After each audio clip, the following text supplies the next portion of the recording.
Hey, my name is Chris Brennan, and this is your year ahead horoscope forecast for the zodiac sign of Aries for the entire year of 2025.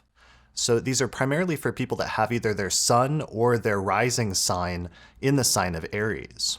And what I'm going to do is I'm going to give a big picture kind of overview of some of the major trends and shifts that are coming up next year based on your sign of the zodiac. So let's jump right into it. So first things first, here's the planetary movements calendar that shows where the planets will start at the beginning of the year and where they'll end up by the end of the year.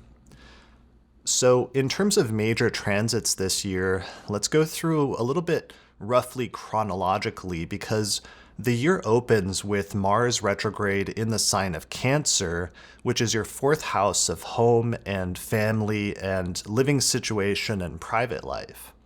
So for some of you, Mars transits can be experienced as a little bit challenging because it means that there can be some conflicts or sometimes just tensions when it comes to the home and the living situation or when it comes to the family, and in some instances, your relationship with your parents or whatever your parental figures are like. So this is probably bringing up some stuff that started last fall when Mars first transited through Cancer, but now Mars has stationed retrograde in Leo and it's come back into your fourth house where it's going to spend basically the first 4 months of the year. So sometimes this can just be some things that you need to work through when it comes to your home and living situation, some challenges that come up, or challenges in terms of your family. In other instances, especially people with night charts really experience this as a more constructive period where there's an important turning point that takes place with respect to those topics. So it could be a major shift when it comes to your home and living situation, or some sort of significant shift when it comes to your parents. For some people that are older, this is a repetition of a Mars retrograde period from about 15 years ago, so there may be some connection with events that happened 15 years earlier.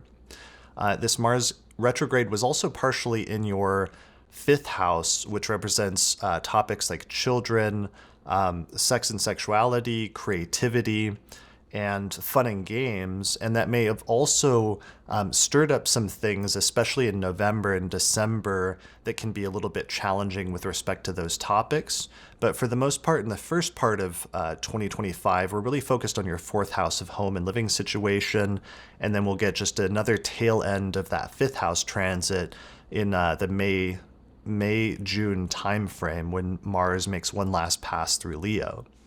So the good news is that despite Mars kicking up some dust in the first few months of the year in your fourth house, later in the year, the planet Jupiter actually enters into Cancer and moves into your fourth house of home and living situation, and it's going to spend the rest of the entire second half of the year and the first half of 2026 transiting through your fourth house of home and living situation, and that's a very positive and very auspicious transit for matters pertaining to not just your living situation, but also things happening in your parents' lives or things with respect to your relationship with them, potentially going through a much more positive period after maybe a little bit of difficulty was kicked up towards the beginning of the year. So I really like that transit. It could be good for moving or relocating or upgrading something about your living situation, doing internal renovations, or generally just trying to improve your home and living situation and making it more supportive, since that's down at the root of the chart.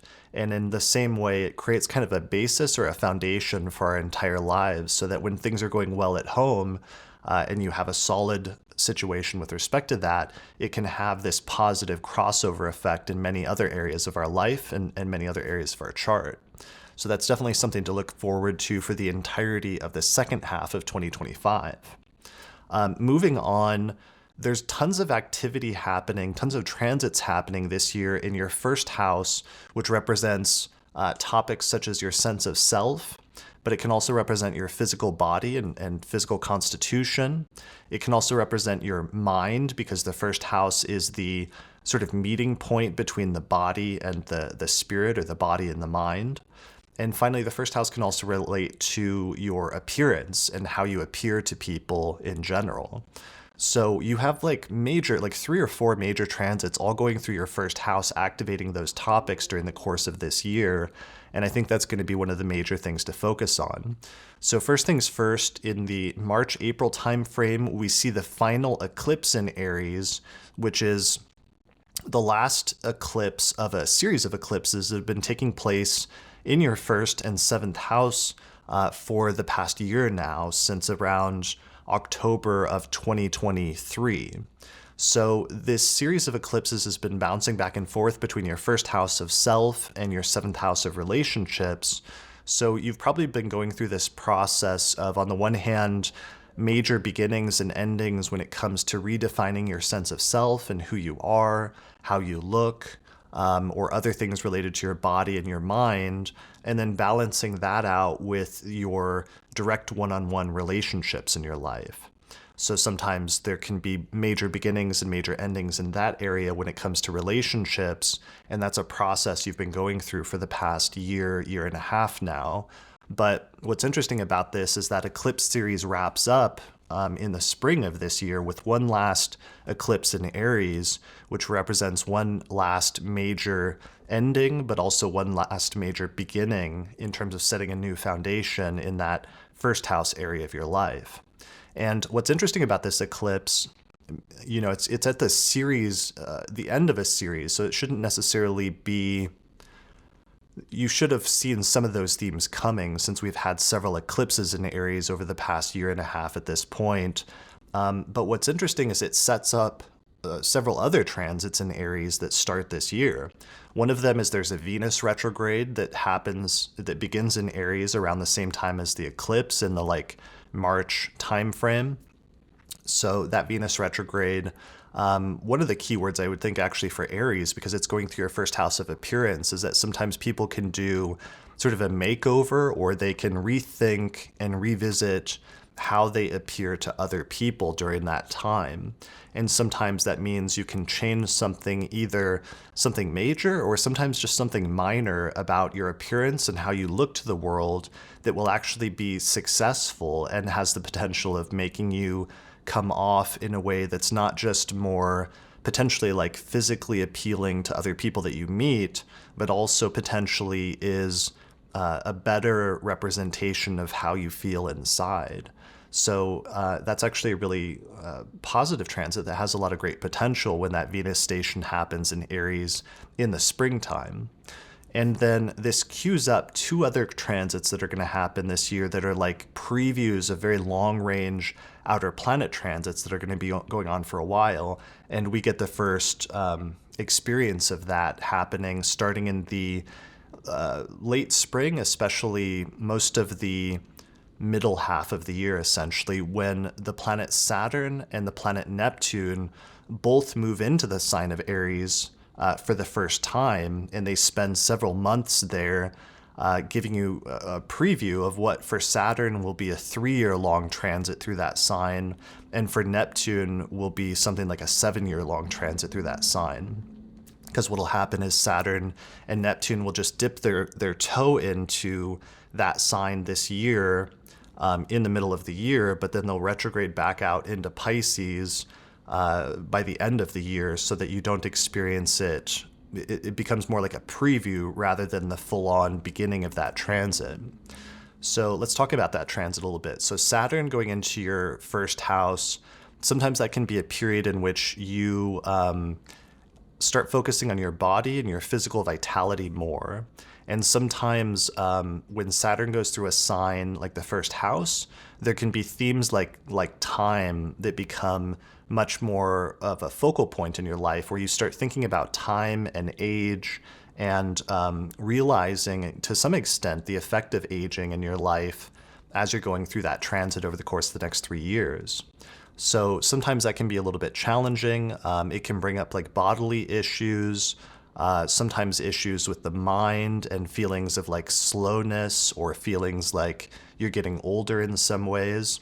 But ultimately, it doesn't necessarily have to be hugely negative, but it is going to be a process of experiencing the passage of time and getting adjusted to hitting a new point in your life where you've hit new milestones in terms of your like overall life experience.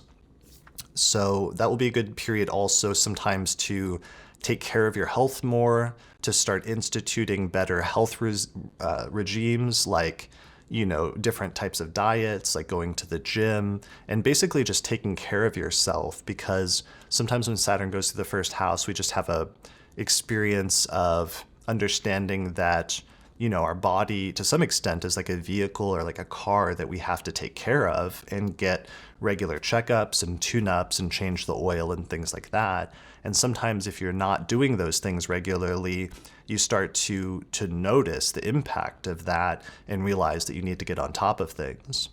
So that's part of that Saturn transit that we're just going to get a preview of this year. We also have Neptune dipping into the first house at the same time. This one's a little tricky because Neptune can sometimes make things sort of cloudy or make things not as clear as they used to be, in the sense of like sometimes we see things like really clearly in our life. Actually, with Saturn transits, we tend to see things as they are, but sometimes in an overly pessimistic manner.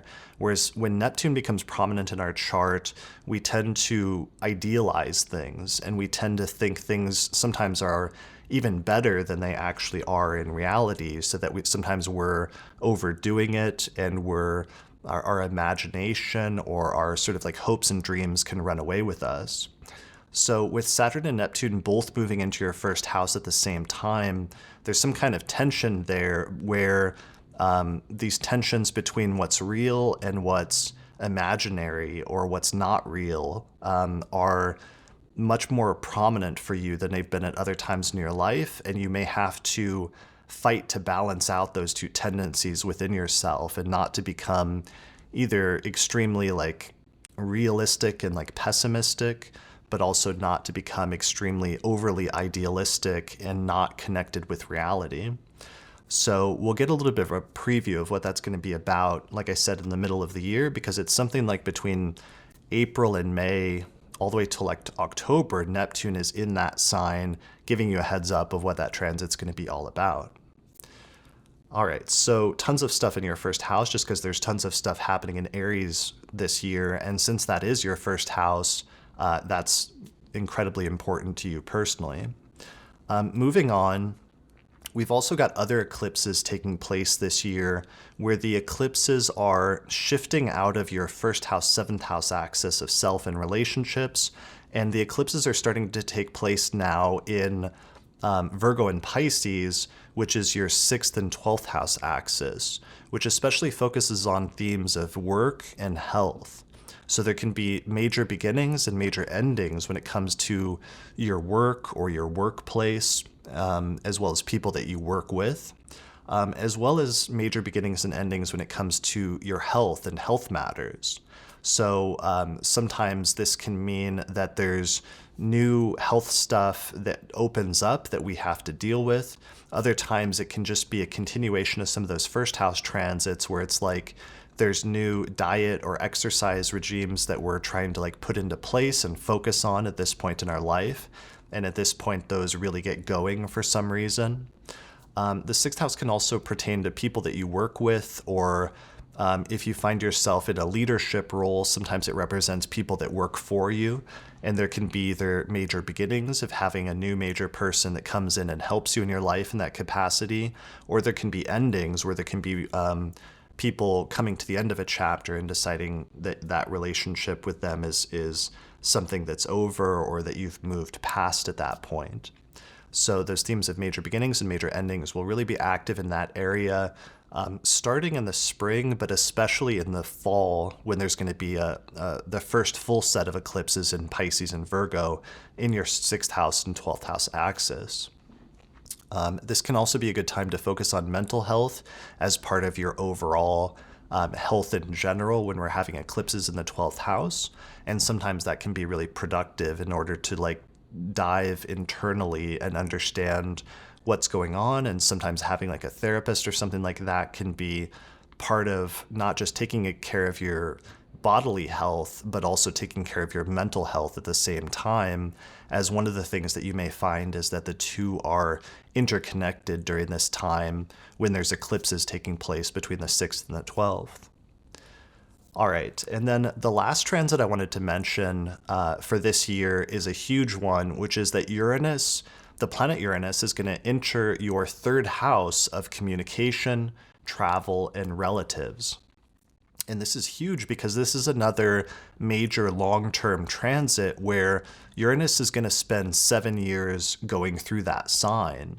So this is the end of one 7-year-long transit through the sign of Taurus, which is your second house of finances, where Uranus has probably shaken some things up and caused some major changes and innovations in that area of your life. And now that energy is going to start shifting into your third house of communication, where oftentimes the way that we talk or communicate with people can go through a radical transformation. So I actually had this transit like a decade ago, and as soon as Uranus went into my third house, that was when I started doing this and started the astrology podcast. So that completely changed the way I talk and communicate. And my talking and communication has gone through many radical changes if you go back and listen to my first podcast episodes. And also learning how to use technology and to leverage new technologies, since technology is a major part of Uranus transits. So it can be learning new technologies in order to communicate things that are inside of you, and finding more effective ways to communicate with other people in your life. So communication is a major theme of that transit, but the third house also represents other people in our life. One of the major ones is if you have siblings, there can be some major changes and transformations that your siblings go through. Sometimes they can act a little bit more erratically, or that relationship can be a little bit more unstable than it was previously, potentially because they're going through some major changes and they have this greater urge for freedom and individuality.